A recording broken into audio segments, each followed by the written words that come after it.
Eh, saya sebelumnya Mbak, Mbak, sebentar belum dapat moderatornya tuh, sebentar dulu. baik. Ya, kelompok dua mungkin siapa yang jadi moderator dulu? Oh, Mbak sempat dari kelompok dua. Oh, oke, siapa? Baik. Jadi udah Mbak Nur bisa lah bisa. Moderatornya harus on cam. Ya, Nah, ya tahu. Mbak Nur. Mungkin yang presentasi juga kalau bisa on cam. Ya, presentasi harus on cam. Baik, Prof.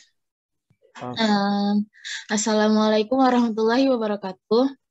Selamat pagi untuk semuanya. Sebelumnya izinkan saya untuk memperkenalkan diri. Nama saya Nur Syafalira Dalimunte. Saya moderator dari kelompok 3. Recording in progress. Untuk kelompok 3 dipersilakan untuk mempresentasikan hasil diskusinya. Terima kasih. Saya izin share screen ya, Mbak. Silakan.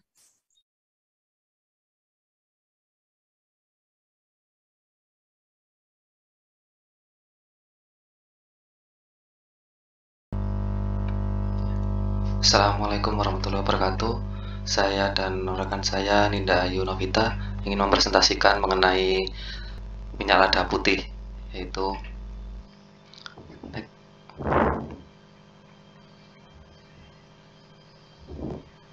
ya, untuk minyak lada putih sendiri itu sebenarnya sama dengan minyak lada hitam, namun hanya berbeda dengan cara pengolahannya saja, sehingga menghasilkan warna, tekstur, dan rasa yang berbeda, sehingga memiliki khas masing-masing. Untuk lada hitam sendiri itu ladanya yang dikeringkan bersama kulitnya tanpa pengupasan, sedangkan lada putih, lada yang dikeringkan setelah melalui proses perendaman dan pengupasan.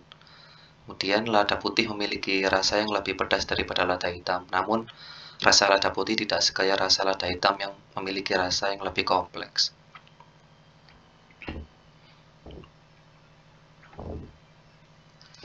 Berikut untuk lokasi tumbuh tanaman lada putih.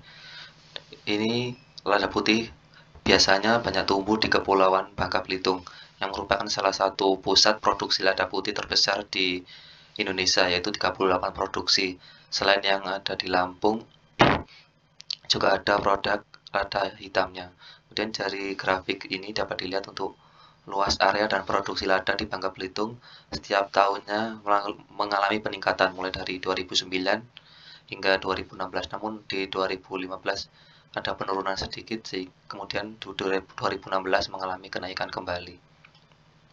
Selanjutnya, untuk lada putih sendiri ada beberapa varietas, yaitu untuk varietas lada natar, yaitu ini untuk lada hitam berasal dari Lampung, kemudian untuk lada natar 2 dari Lampung, kemudian lada petaling 1 dari Lampung, kemudian yang sisanya adalah untuk lada petaling 2 yaitu lada putih dari Bangka Belitung, kemudian lada Lampung daun kecil yaitu dari Bangka Belitung, kemudian lada Bengkayang dari Kalimantan Barat, lada Junuk dari Bangka Belitung, kemudian lada Malonan 1 dari Kalimantan Timur, lada Jintan dari Sukabumi, dan lada Nyelungkup dari Bangka Belitung.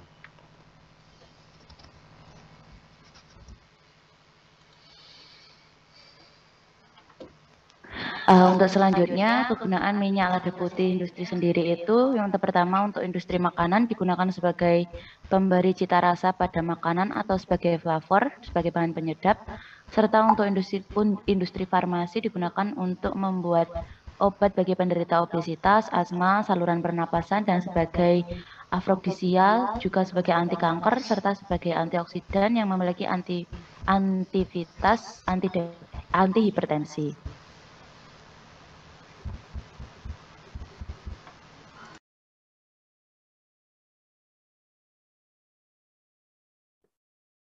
Jalan ya.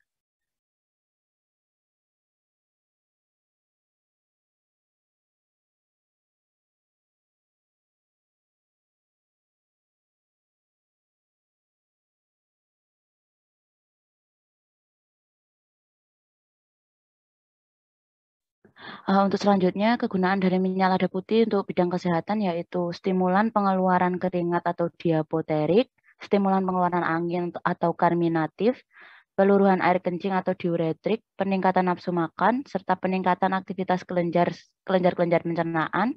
Kemudian juga digunakan sebagai percepatan pencernaan zat lemak, obat rematik, peningkat vitalitas, pengontrol detak jantung dan tekanan darah, serta sebagai antioksidan.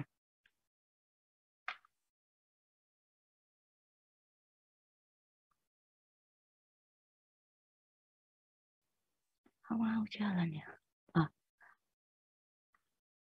Kemudian untuk karakteristik minyak lada putih sendiri ini digunakan syarat mutu lada putih mutu 1 dan mutu 2, di mana untuk jenis ujinya ada cemaran binatang, warna, kadar benda asing, kadar biji enteng, kadar cemaran kapang, kadar lada berwarna kehitam-hitaman, kadar air sama kadar piperin, dan kadar minyak atsiri. Untuk mutu 1 dan mutu 2-nya yaitu untuk cemaran binatangnya bebas dari serangga hidup maupun mati, serta bagian-bagian yang berasal dari binatang. Untuk warnanya putih kekuning-kuningan, sedangkan untuk mutu 2-nya putih kekuning-kuningan, putih keabu-abuan atau putih kecoklat-coklatan. Untuk kadar benda asingnya maksimal 1 untuk mutu 1 dan untuk mutu 2 maksimal 2. Kemudian kadar biji entengnya maksimal 1 dan mutu 2-nya maksimal 2. Untuk kadar cemaran kapang maksimal 1 dan untuk kadar lada berwarna kehitam-hitaman adalah maksimal 1 serta maksimal 2. Untuk kadar airnya maksimal 13 dan mutu 2-nya maksimal 14. Kemudian untuk kadar piperin dan kadar minyak atsirinya dicantumkan sesuai dengan hasil analisa. Nah, kemudian untuk komposisi dalam minyak lada putih yaitu yang pertama sabinain 15-25%, karyopilen, alpha-pinen, beta-pinen, beta-oksimene, gamma-guaiene, farsenol, gamma-kadinol, guaiacol, 1 pelandren, 1,8 sineole, simen, karbone, citronellol. Kemudian untuk persebaran produksi minyak lada putih sendiri itu paling banyak saat ini produksi minyak lada putih paling banyak adalah di Kepulauan Bangka Belitung, tepatnya di Babel, daerah Babel. Kemudian untuk persebaran produksi lada putih di Indonesia, di mana perkembangan luas area dan produksi lada putih lada di Indonesia itu mengalami peningkatan dari tahun 1973 hingga 2015. Berfluktuatif. Kemudian untuk luas area lada menurut provinsi di Indonesia dari tahun 2017 hingga 2021, dari sini diketahui bahwa Kepulauan Bangka Belitung memiliki luas area lada yang paling tinggi di antara yang lainnya, yaitu untuk tahun 2021 ini 53.320 hektar. Kemudian untuk metode penyaluran minyak lada putih yaitu dari petani ke pengumpul biji, kemudian ke proses penyuling, kemudian untuk pengumpul lada putih, kemudian ke pedagang. Nah, untuk potensi dan analisa pasar dari minyak lada putih yaitu produksi minyak lada putih masih banyak dilakukan di Bangka Belitung. Untuk harga minyak lada putih sendiri ini dari kompas.com tahun 2018 ini diperkirakan 7 juta per kilogram untuk ekspor. Kemudian untuk harga di alibaba.com di Uttar Pradesh India itu harganya di sekitar Rp2.225.538 sampai Rp2.967.384 per kilogramnya. Nah, untuk potensi dan analisa pasar minyak lada putih, faktor yang mempengaruhi harga minyak lada putih yaitu pemasaran, kualitas, ketersediaan, peran pemerintah, sumber daya manusia, serta sistem pemodalan. Dari yang kemarin saya baca itu, di sini ketersediaan dari prosesnya yang masih sangat minim. Kemudian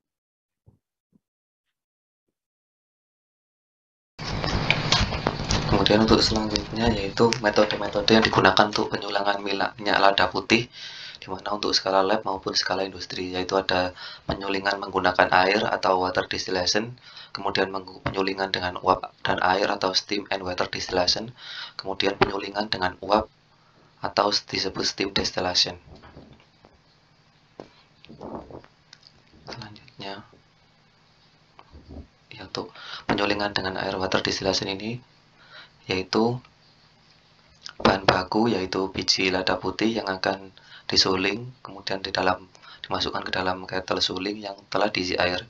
Kemudian bahan bercampur langsung dengan air. Kemudian uap air yang dihasilkan dari perebusan air akan membawa partikel-partikel minyak dan dialirkan melalui pipa menuju kettle kondenser pendingin, sehingga uap air yang bercampur dengan minyak akan terkondensasi, sehingga selanjutnya dialirkan ke alat pemisah untuk memisahkan antara campuran minyak dan air. Kemudian untuk metode penyulingan ini merupakan metode yang paling sederhana jika dibandingkan dengan metode-metode yang lain. Kemudian penyulingannya membutuhkan waktu yang lama, tapi jumlah dan mutu minyak yang dihasilkan yaitu sangat rendah. Selanjutnya, untuk steam distillation ini yaitu kettle yang berisi air sampai batas saringan. Bahan baku yaitu biji lada putih diletakkan di atas saringan sehingga tidak berhubungan langsung dengan air yang mendidih, namun berhubungan dengan uap air, sehingga air yang menguap akan membawa partikel-partikel minyak dan dialirkan melalui pipa plat pendingin, sehingga terjadi pengambunan dan uap air yang bercampur dengan minyak akan terkondensasi. Selanjutnya dialirkan ke alat pemisah untuk memisahkan minyak dan airnya. Metode ini paling sering dilakukan karena alat-alatnya pun sangat sederhana dan dapat dibuat sendiri. Produk minyak yang dihasilkan cukup bagus. Keuntungan dari metode ini yaitu penetrasi uap terjadi secara merata ke dalam jaringan bahan. Kemudian penyulingan relatif lebih singkat, rendemen minyak lebih besar, dan mutunya yang lebih baik. Selanjutnya, untuk steam distillation yaitu kettle uap yang berisi air dipanaskan, kemudian uapnya dialirkan ke kettle penyulingan yang berisi bahan baku yaitu biji lada putih.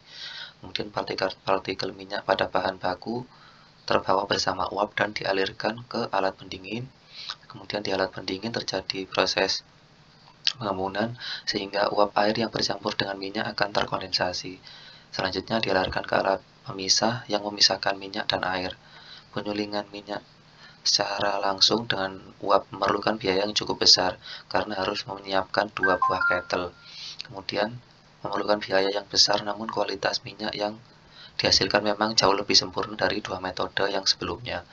Kemudian untuk proses penyulingan dengan uap ini cocok untuk bahan baku minyak yang berupa kayu, kulit, batang maupun biji-bijian yang relatif keras.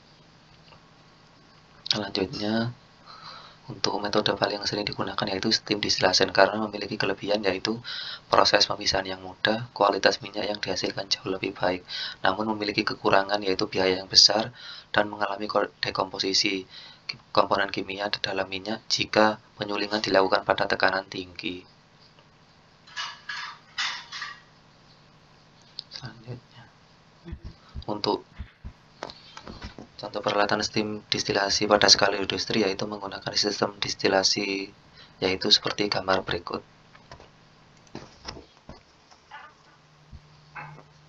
Kemudian untuk industri penyulingan minyak lada putih sendiri di Indonesia, ini adalah dapur penyulingan minyak lada di Desa Belo Laut, Bangka Barat, di mana industri proses di Kepulauan Bangka Belitung ini, proses penyulingan ini menggunakan ranting dan daun yang sudah tidak produktif, dengan tabung penyulingan ini berkapasitas 70 kg.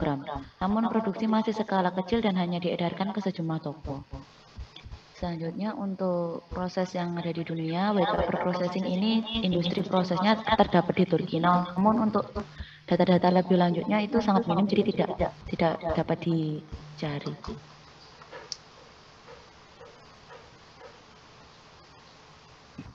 Demikian yang dapat kami sampaikan dari kelompok 3. Untuk selanjutnya kami kembalikan kepada moderator.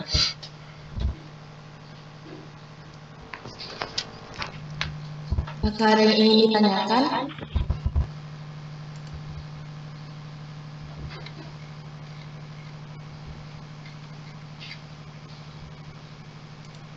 Kepada Mbak Rafida, silakan bertanya. Terima kasih Mbak atas kesempatannya. Mau nanya, tadi kan untuk metode steam distillation disebutkan kekurangannya itu komponen kimia mudah terdekomposisi pada tekanan tinggi. Terus aku mau nanya bagaimana sih treatmentnya? Terima kasih.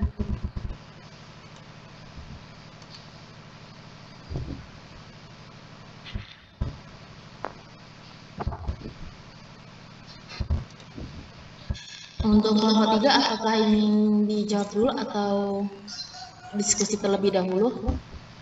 Oh, ya boleh saya jawab langsung mungkin Mbak ya.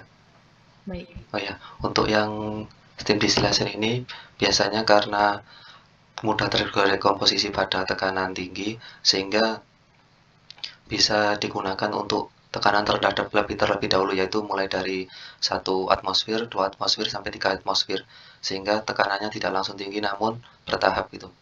Mungkin itu dari jawaban dari saya gitu.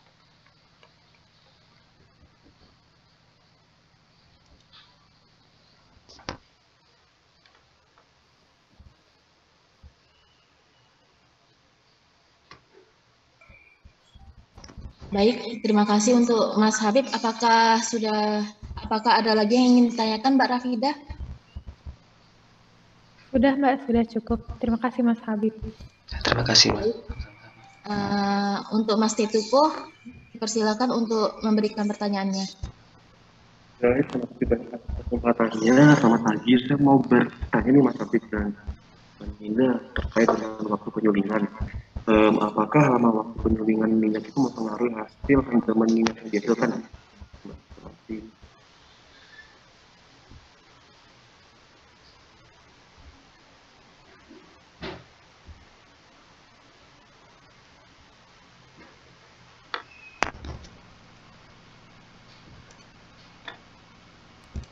Untuk kelompok 3, apakah ingin langsung dijawab atau bagaimana? Iya, boleh. Saya izin mencoba menjawab Mas Syafa.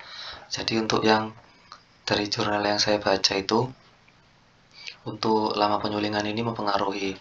Jadi mulai dari 1 jam, 2 jam, 3 jam, dan seterusnya. Namun ada batas waktunya gitu, tergantung dari minyak lada putih itu sendiri. Biasanya untuk yang saya dari jurnal yang saya baca itu mulai dari 1 sampai 6 jam itu dari lama waktu penyulingannya ini, rendemen minyaknya ini semakin banyak gitu. Jadi mulai dari 1 jam, 2 jam, 3 jam, 4 jam, 5 jam, hingga 6 jam. Itu untuk dari saya Mbak Sofa. Baik, apakah ada tanggapan Mas Tituko? Terima kasih banyak Mas Habib, sangat menjawab. Ya, sama-sama Mas. Apakah ada pertanyaan lain dari kelompok lain?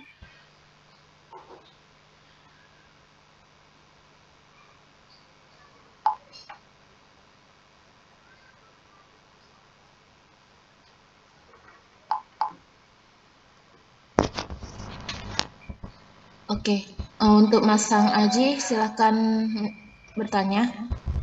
Oke, makasih atas kesempatannya, Mbak Nur Sofa. Izin bertanya buat Mas Habib dan Mbak Ninda. Untuk ini kan kalau saya lihat skema prosesnya ini rata-rata langsung dimasukin gitu ya, langsung dimasukin ke alatnya. Nah itu kira-kira ada pre-treatment khususnya nggak sih sebelum dimasukin ke dalam ketiga peralatan ini?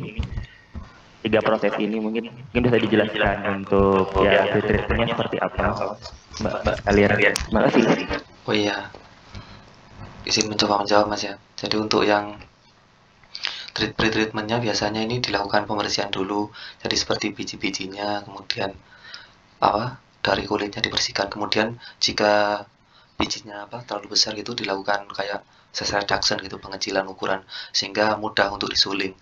Jadi ketika disuling ini tidak terlalu berat untuk kerja dari kettle-nya tersendiri, sehingga ketika disuling mudah untuk diuapkan gitu. Kalau dari saya itu sih Mas.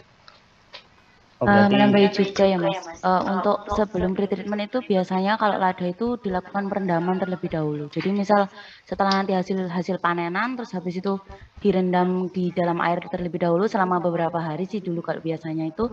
Kemudian nanti di pre-treatment seperti yang dijelaskan sama Mas Habib tadi. Ya, terima kasih. Oh gitu, berarti lebih ke arah ukurannya ya Mas Mbak ya, untuk pre-treatmentnya.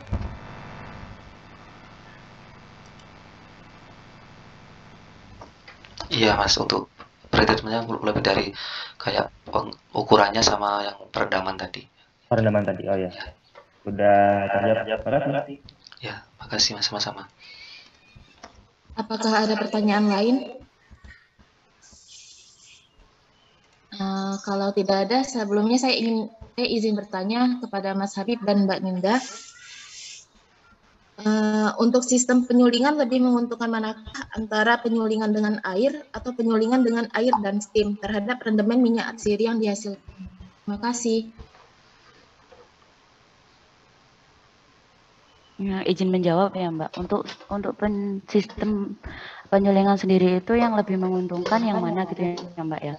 Untuk yang lebih menguntungkan itu yang bagian steam destilasi karena dia nanti menghasilkan rendemen minyaknya itu lebih banyak. Namun untuk harganya itu relatif lebih mahal sih daripada yang sistem dengan air tadi.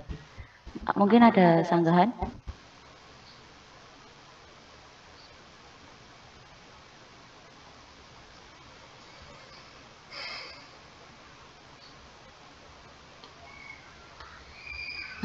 Sudah cukup paham. Terima kasih pertanyaannya.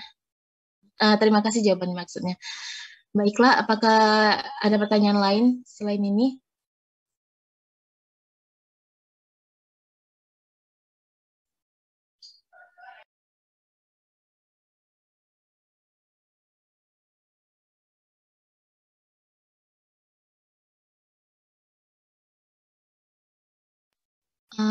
Kalau tidak ada, dicukupkan sampai di sini ya.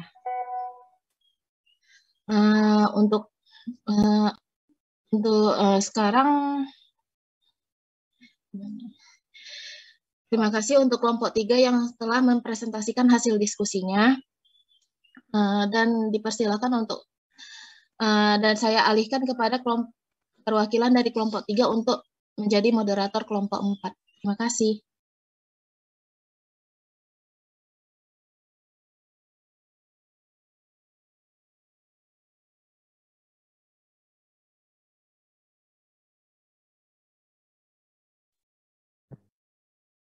Mohon maaf untuk Prof. Mahfud, ini apakah langsung dilanjutkan untuk kelompok 4 atau ada? Masuk dulu aja. Oke.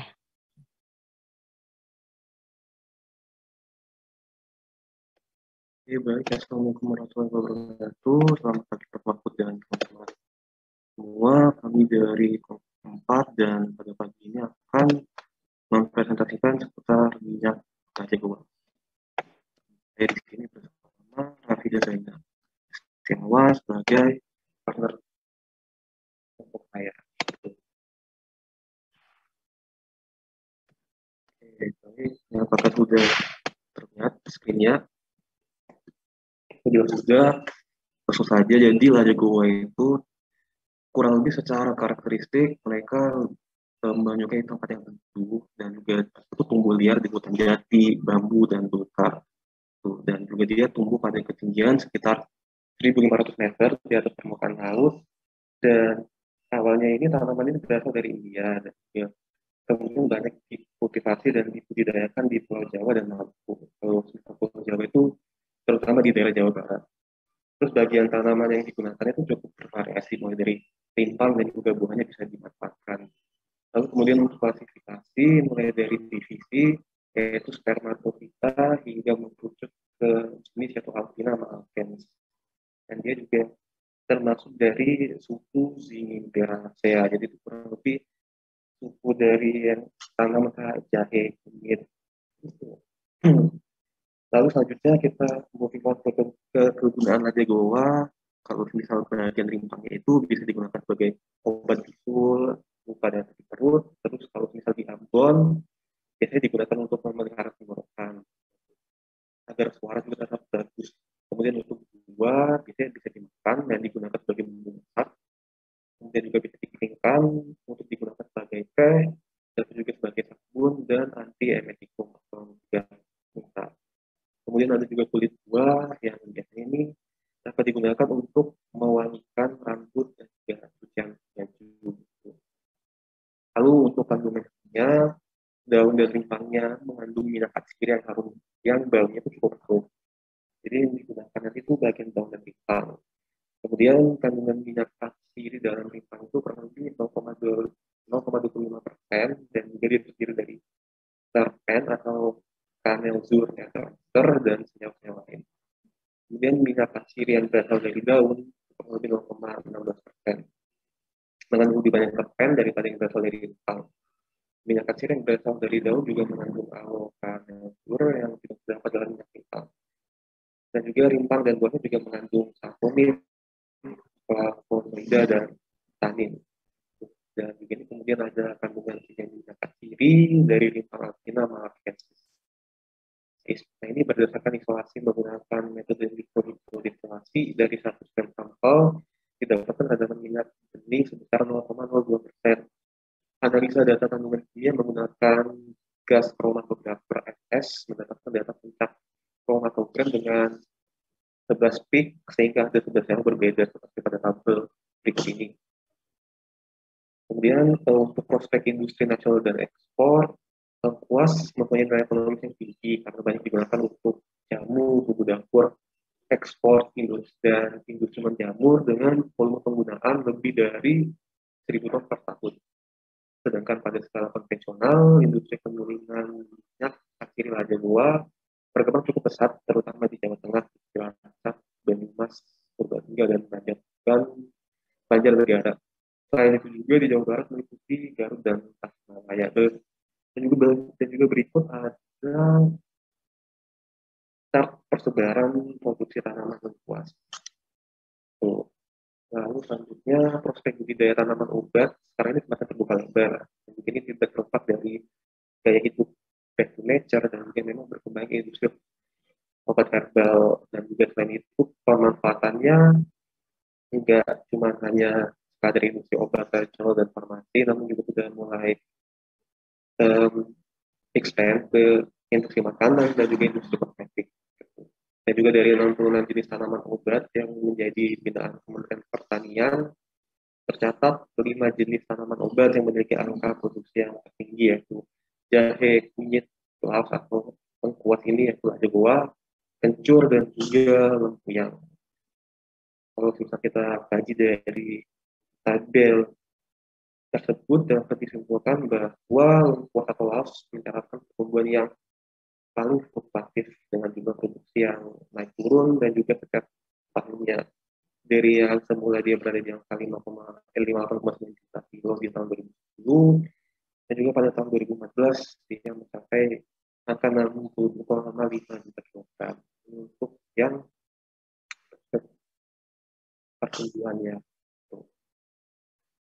Walaupun pada tahun 2015 tadi itu juga terdapat penurunan produksi hingga 7,5 juta dari tahun sebelumnya, namun hasil produksi kembali meningkat hingga mencapai 36,9% pada tahun 2019. Itu berdasarkan tabel tersebut dari Badan Pusat Statistik dan Direktorat Jenderal Hortikultura. Peningkatan jumlah produksi terus meningkat mulai dari 55 juta hingga 75 juta.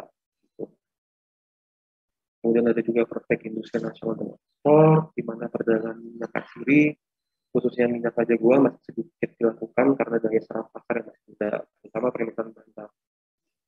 Bahan tersebut di perdagangan nasional masih konsumsi sedikit. Harga minyak Raja Goa di tingkat pengumpul berkisar antara 250 hingga 400 ribu rupiah. Manfaat dari tanaman Raja Goa banyak sekali sehingga potensi tinggi dalam negeri ini. Jadi, yang tadi rimbang digunakan sebagai bumbu makan, obat luka, dan mengobati bisul, sedangkan air infus biji buah dengan sedikit garam sebagai antimual, dan juga sedangkan rebusan air buah atau biji Raja Goa digunakan untuk mandi sebagai penerima panas umam. Yang lalu selanjutnya akan dilanjutkan oleh Hafida. Selanjutnya ini ada permintaan dari luar negeri. Jadi permintaan tanaman obat di dunia itu saat ini diproyeksikan meningkat signifikan.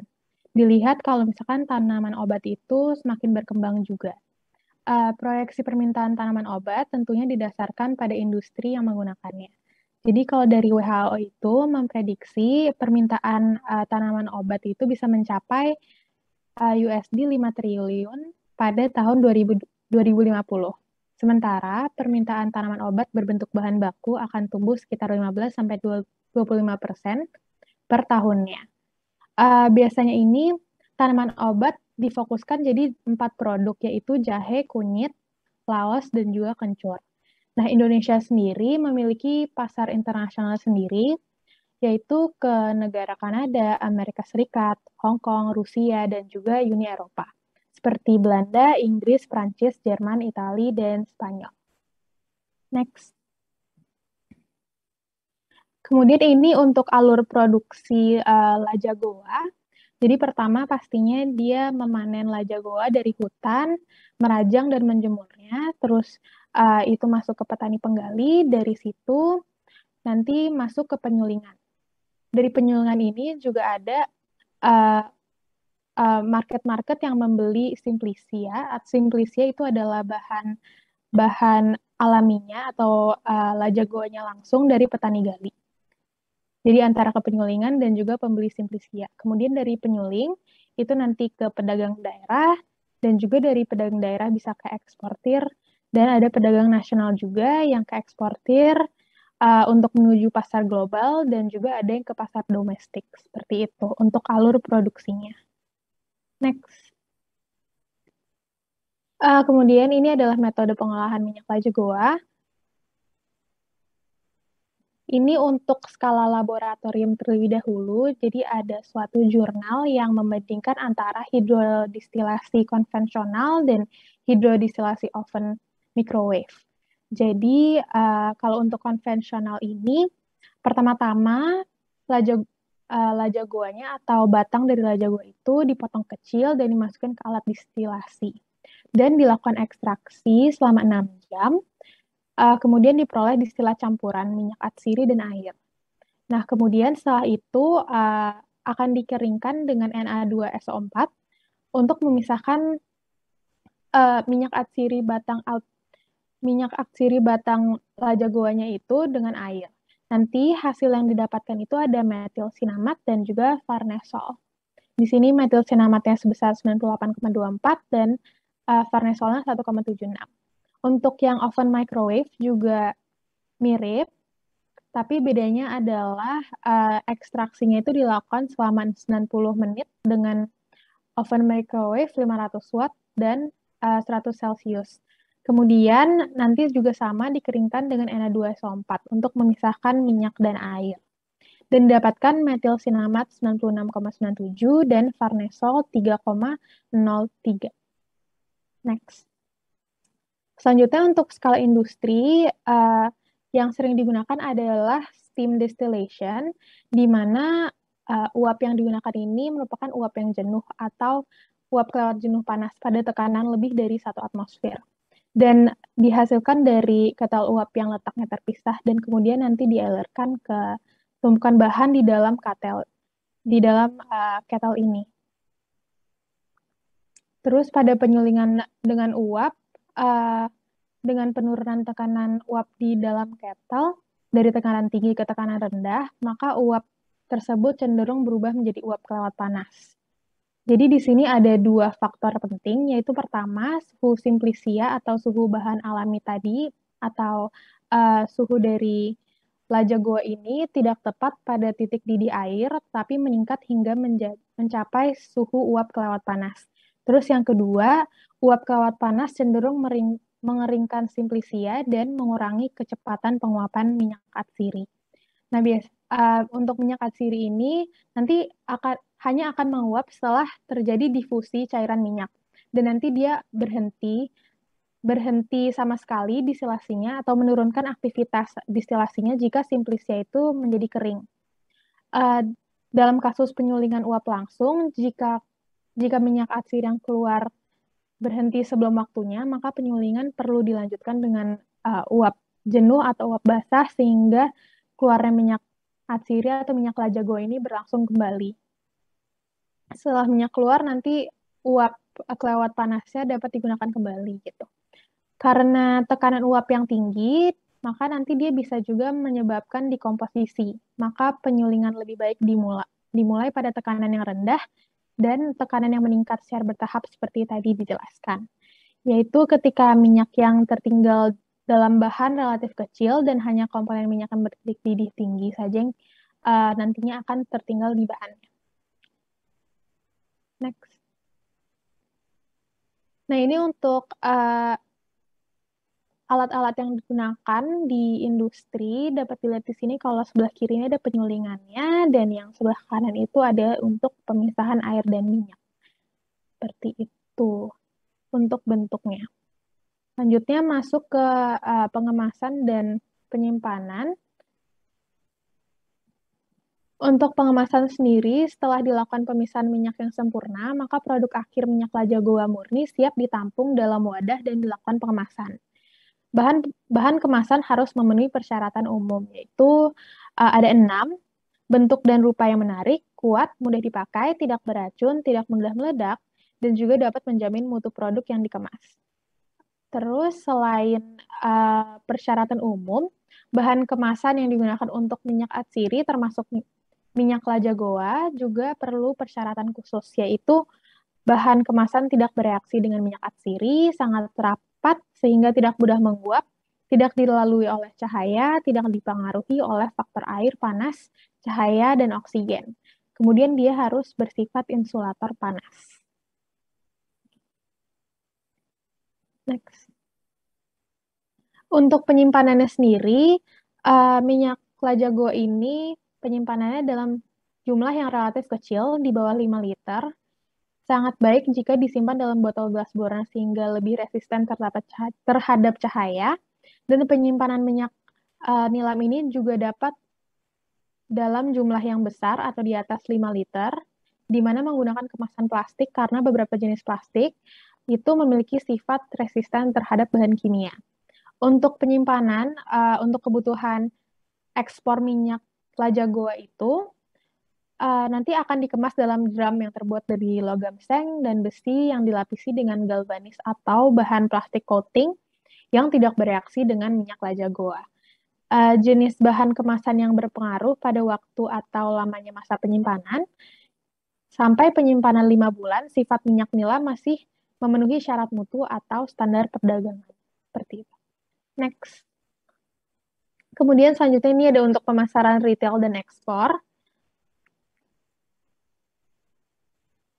Jadi ini untuk skala retail dijual dalam 10 dan 35 ml dan dapat ditemukan di marketplace atau e-commerce juga. Untuk skala ekspor, tanaman obat atau minyak Laja Goa ini berupa rimpangan yang terdapat pada kelompok HS0910 itu tercatat bahwa nilai ekspor minyak dari golongan tanaman tersebut termasuk minyak Laja Goa sebesar 2.049 juta USD.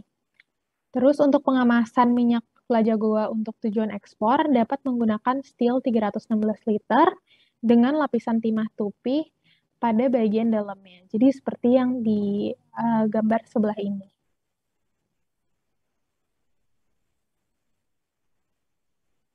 Terima kasih, mungkin itu saja dari presentasi yang ingin kami sampaikan.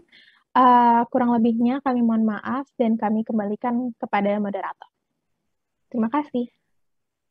Baik, terima kasih untuk kelompok 4 atas pemaparannya. Dari teman-teman mungkin ada yang mau ditanyakan?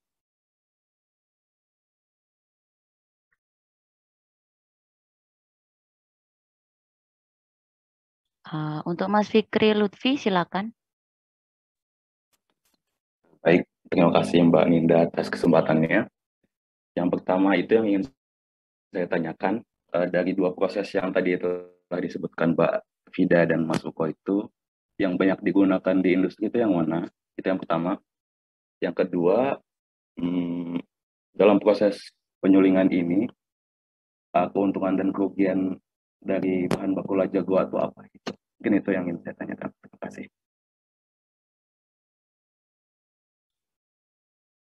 Terima kasih Mas Fikri. Untuk kelompok 4, apakah mau ditampung dulu atau langsung dijawab?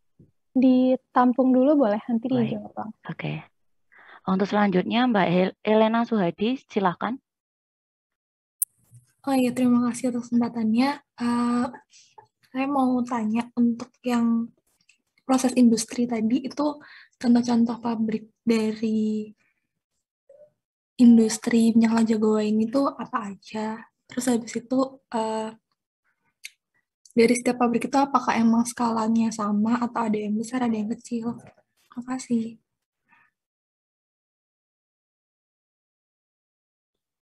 Terima kasih untuk Mbak Elena. Untuk yang lainnya mungkin ada yang mau ditanyakan lagi?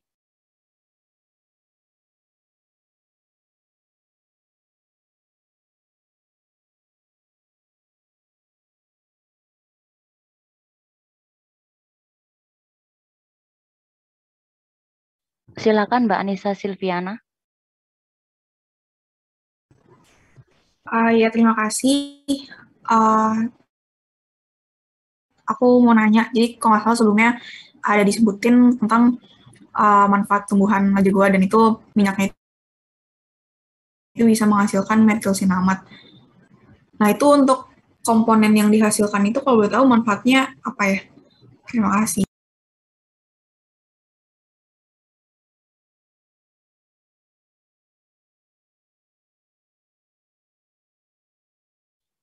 Mungkin dari kelompok 4 bisa dijawab terlebih dahulu, sudah tertampung 3 pertanyaan. Silakan. Oke, terima kasih Mbak Nida. Mungkin aku bisa menjawab dari Vicky dulu ya.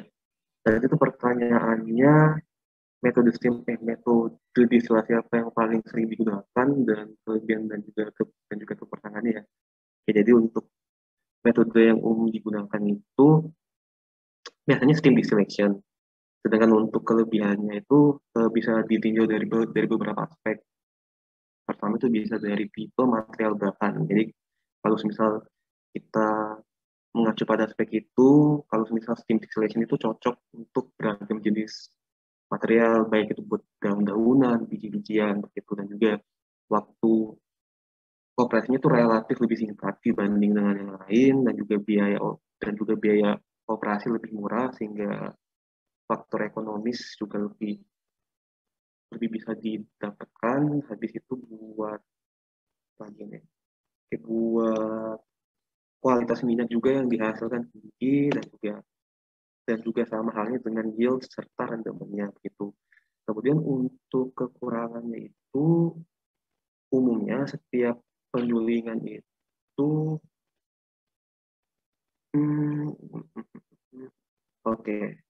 tidak baik dilakukan terhadap bahan yang mengandung minyak atsiri yang mudah rusak oleh pemanasan dan juga air.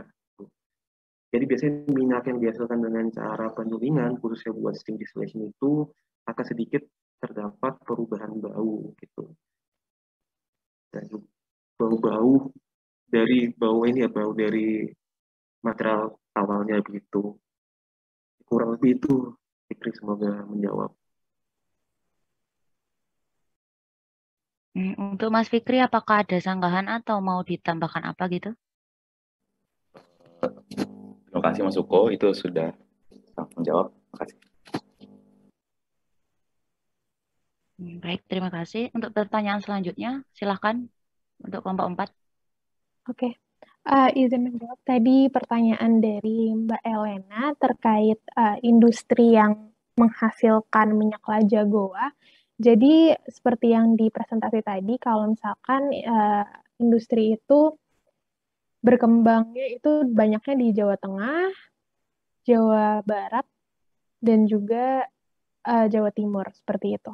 Dan salah satu contoh pabriknya adalah di Cianjur, yaitu PT Sumber Multi Atsiri. Dan untuk skala-skala dari setiap industrinya, kurang lebih sekarang itu masih banyak yang skalanya kecil karena untuk peminat dari lada goa itu atau pasarnya tersendiri itu masih cenderung kecil, walaupun prospeknya atau potensi minyak lada goa ini bisa menjadi tinggi seperti itu. Untuk pertanyaan yang kedua tadi, mungkin dari Mbak Elena, apakah ada sanggahan? Udah cukup, terima kasih. Terus kalian jawab untuk pertanyaan yang ketiga. Untuk pertanyaan yang ketiga itu terkait komponen yang terproduksi atau yang dihasilkan, yaitu metilsinamat. Nah, untuk metilsinamat sendiri yang dihasilkan dari penyulingan lada goa ini atau yang ada di dalam minyak lada goa itu ciri-cirinya ya, untuk manfaatnya itu ciri-cirinya dia itu berbau seperti balsamik. Yang saya baca itu dia berbau seperti balsamik atau stroberi. Dan untuk manfaatnya sendiri dalam bidang kesehatan itu bisa digunakan sebagai bahan obat atau altemintik. Terus selain itu juga bisa digunakan sebagai bahan makanan, penambah rasa, terus juga pemberi aroma yang lebih pedas, dan juga bisa digunakan sebagai antiseptik. Jadi kurang lebih manfaatnya itu tidak jauh berbeda dari tanaman lada goanya itu sendiri. Seperti itu. Baik. Untuk Mbak Anissa bagaimana? Apakah ada sanggahan atau tambahan? Sudah cukup, terima kasih Mbak Fida. Untuk pertanyaan terakhir ya, ini Mas Yawo Serge, silahkan. Oke, izin bertanya. Ini mau tanya karena itu tentang pasarnya sekarang, misal di Shopee, Lazada, Alibaba, Amazon gitu-gitu, itu minyak ininya dijualnya kira-kira berapa? Harganya ya, Marcel? Ya, harganya. Harganya itu Sebentar loh. Coba lihat kalau lebih murah atau lebih mahal di Indonesia atau di luar Indonesia gitu. untuk di luar Indonesia ya. Sebentar. Dua-duanya.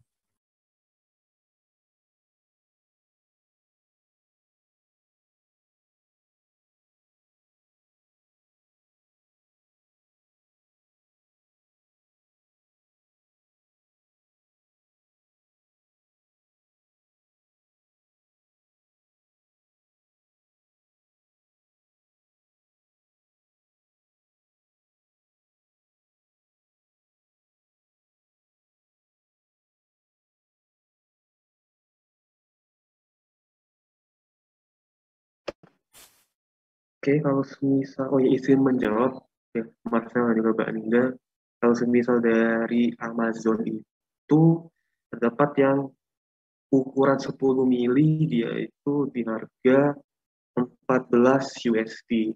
Mungkin kalau semisal dikalikan dalam kurs rupiah, berarti 14 kali sampai 13.000 ya. Wah, itu berada di harga 182.000. Jadi mungkin perbandingannya 1:6. Mungkin juga karena ada ini ya, berhubung juga Indonesia itu salah satu penghasil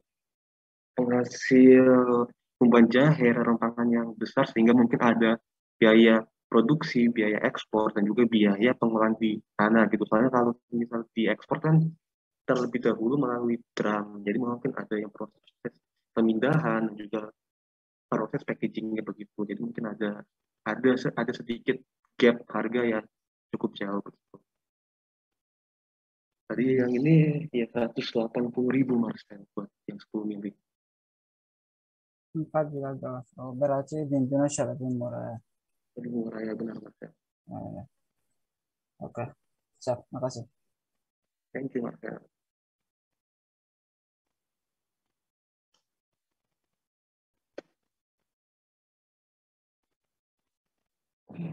Baik, terima kasih untuk kelompok 4. Demikian yang dapat kami sampaikan dari kelompok 3 dan kelompok 4. Kami kembalikan ke Mas Yawo, silahkan. Oke, terima kasih Mbak Ninda. Mungkin kita balikan ke Pak Mahfud aja.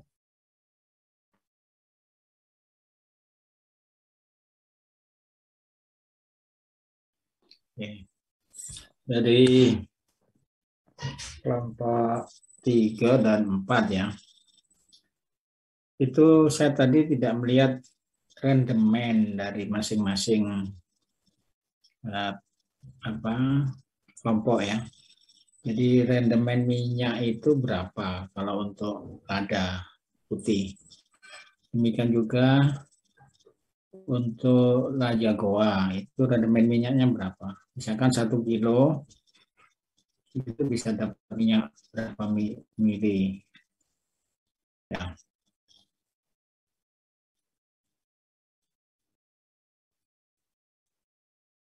Gimana? Terserah kelompok 3 atau kelompok 4 dulu jawab.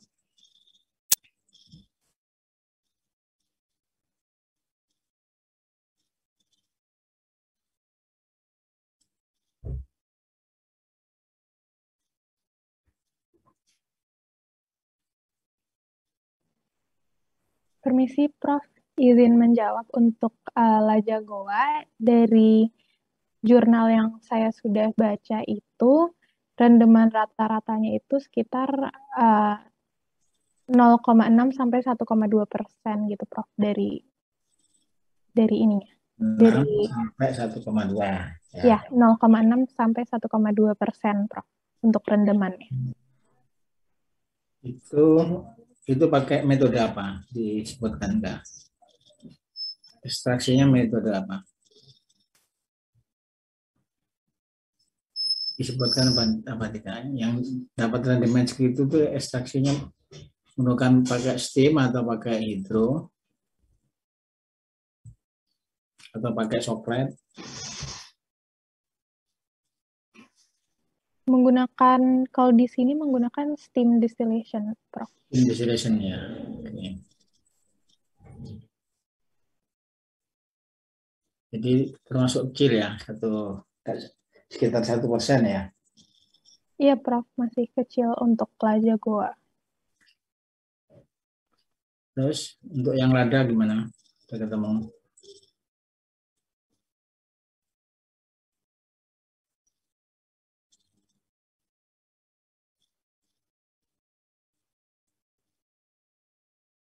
Ya.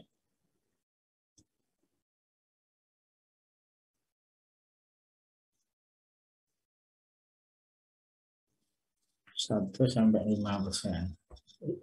Penyulingan berapa lama? 1 sampai. Jadi rendemen di lada lebih tinggi dari lada goa ya.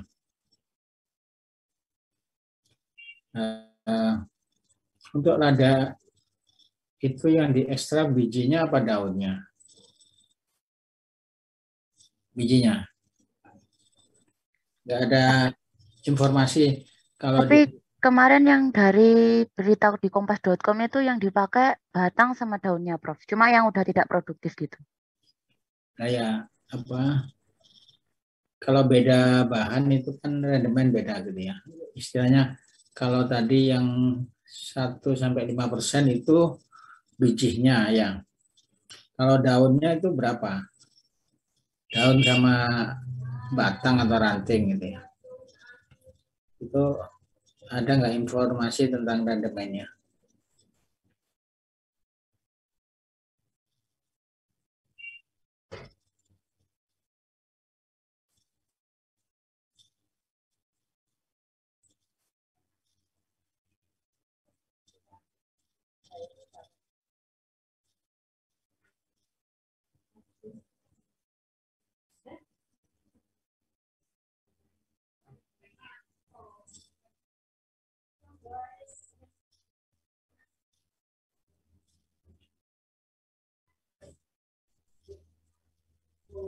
Oh, untuk rendemennya yang dari batang dan daun itu informasinya belum ada, Prof. Cuma dia kisaran harganya itu, Prof. 20.000 per 30 mili gitu aja, Prof. Terus kalau destilasi atau ekstraksi dari biji lada itu ladanya dibiarkan utuh gitu apa dihancurkan dulu?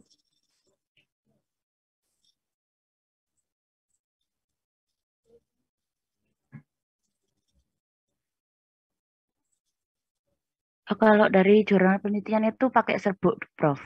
Jadi serbuk lada putihnya gitu. Serbuk ya? Iya. Soalnya di gambarmu tadi, coba kamu tunjukkan gambarmu tadi yang apa metode steam atau metode hidro itu nggak ada. Nah itu lihat. Jadi skemanya tadi, skema yang kotak-kotak tadi itu. Oh ini Prof. Ya itu bahan yang akan disuling dimasukkan.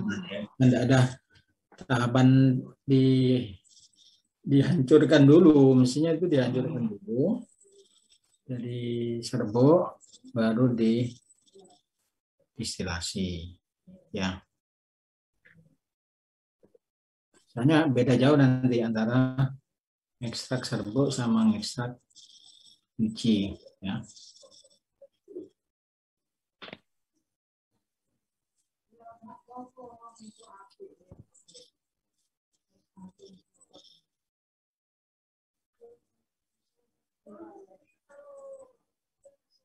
Kalau informasi di literatur banyak mana? Ada lada hitam sama lada putih.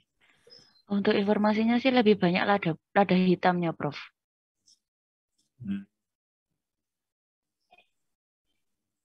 Terus industri kecil yang ada di mana kalau untuk lada ini? Untuk lada ini industrinya yang ada di Bangka Belitung itu, Prof. Ada lagi sebetulnya selain Bangka Belitung. Ada di Lampung. Yang daun itu di Lampung itu, bukan di Bangka Belitung. Kemarin soalnya dapat datanya yang di Bangka Belitung itu, Prof. Oh ya, ya ada di Lampung juga. Terus ada di Kalimantan Timur. Kalimantan Timur, Samarinda, Bontang itu penghasil lada dan dia ada penyulingnya di situ. Ya.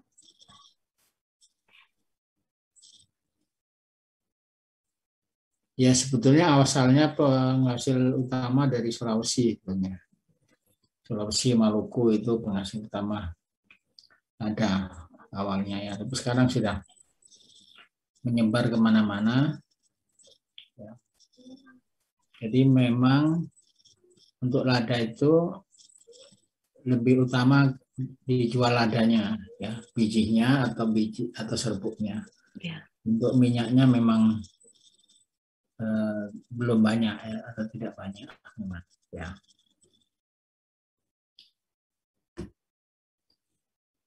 Terus antara lada apa di lada itu ada varietas apa enggak? Yang ada di Indonesia itu ada macam-macamnya apa enggak? Ada berapa varietas yang ditanam di Indonesia kira-kira?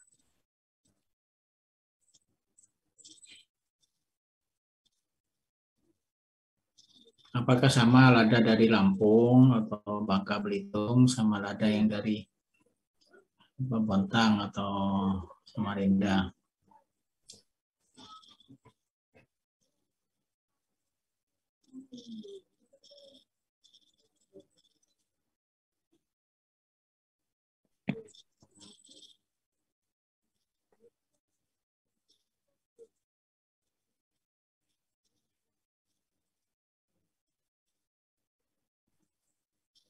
Kesulitan ya informasinya untuk itu.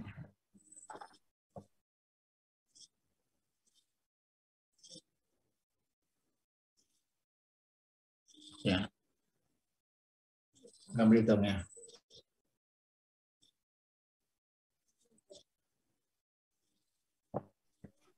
Kalau kamu sebutkan di depan tuh lada hitam sama lada putih sama sebetulnya, cuma beda pasca panennya aja. Iya. Bukan karena varietasnya memang beda, bukan.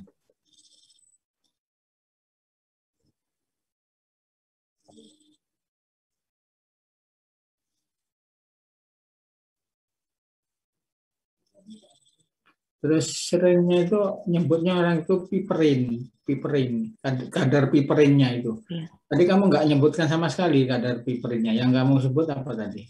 Kalau di lada itu biasanya kualitasnya itu dilihat dari berapa kadar piperinnya itu.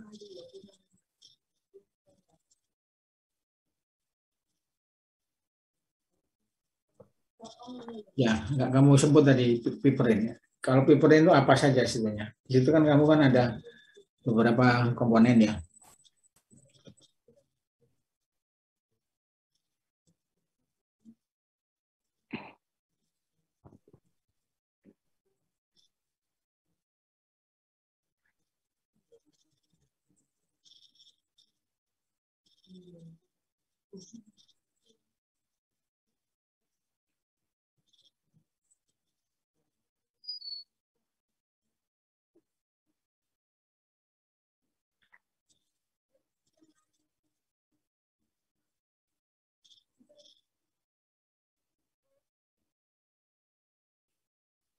Jadi info itu kamu cari di Google itu kadang-kadang nggak ketemu ya.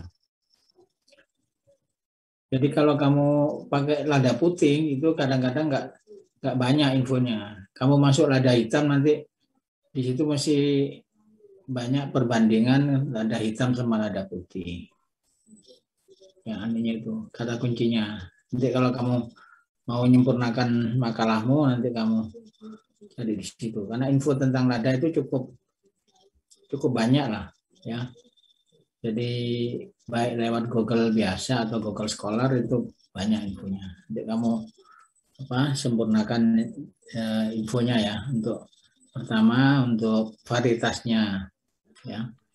Yang kedua cara ekstraksinya itu ada beberapa yang dilakukan. Ada yang pakai solvent ya, pakai alkohol ya.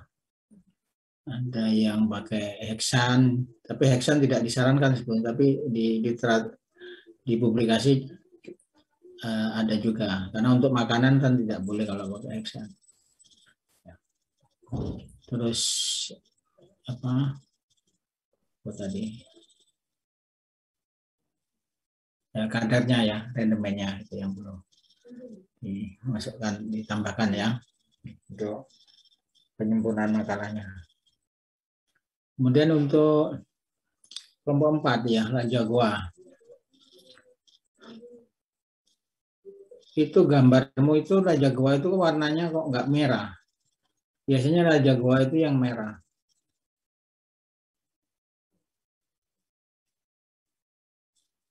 Kalau yang warnanya nggak merah itu kan laos biasa.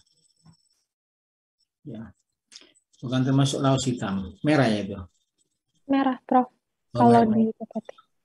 Ya, merah ya. Jadi memang hampir sama laos sama Raja Goa itu. Cuma saya tadi nggak nemukan ininya kamu juga apa varietasnya gitu. Varietas dari Raja Goa itu ada berapa mungkin ya. Karena bisa jadi varietasnya ya sama dengan laos gitu ya.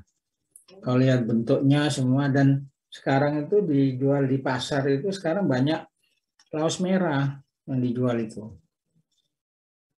Dulu kan laos yang warna kuning ya, atau coklat gitu ya. Sekarang banyak merah ya. Merah itu jangan-jangan itu ya ini yang dijual si Raja Goa ini ya. Laos Sultan ini.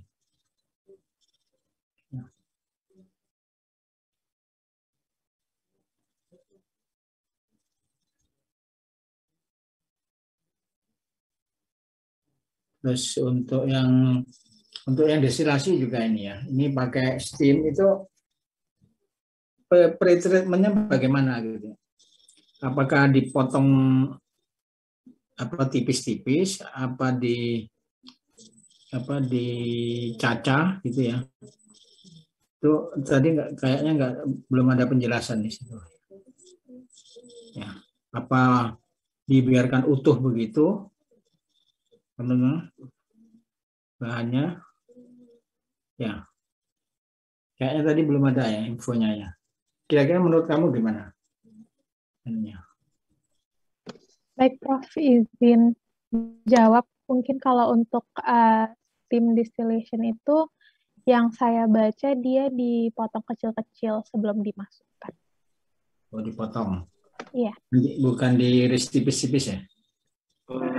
Iya Pak, jadi kalau misal dari referensi itu diiris secara tipis kayak di slice gitu sih Pak, pakai pisau tajam. Di slice itu ya, di slice. Iya Pak, di slice.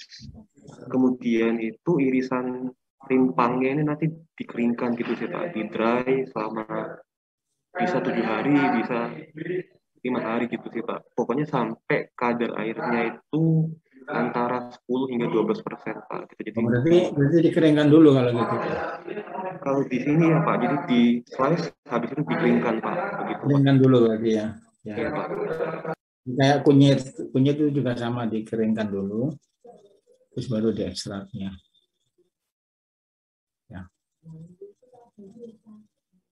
Ya, saya kira cukup komentar dari saya. Dan karena waktunya juga ini sudah lewat, jadi saya agak terlambat. Saya akhiri untuk kuliah hari ini. Atau mungkin ada pertanyaan masih Anda dari yang lain? Ada? Nggak ada? Ya, kalau nggak ada kita akhiri. Selamat pagi. Assalamualaikum warahmatullahi wabarakatuh. Waalaikumsalam warahmatullahi wabarakatuh. Terima kasih, Pak. Terima kasih, Prof.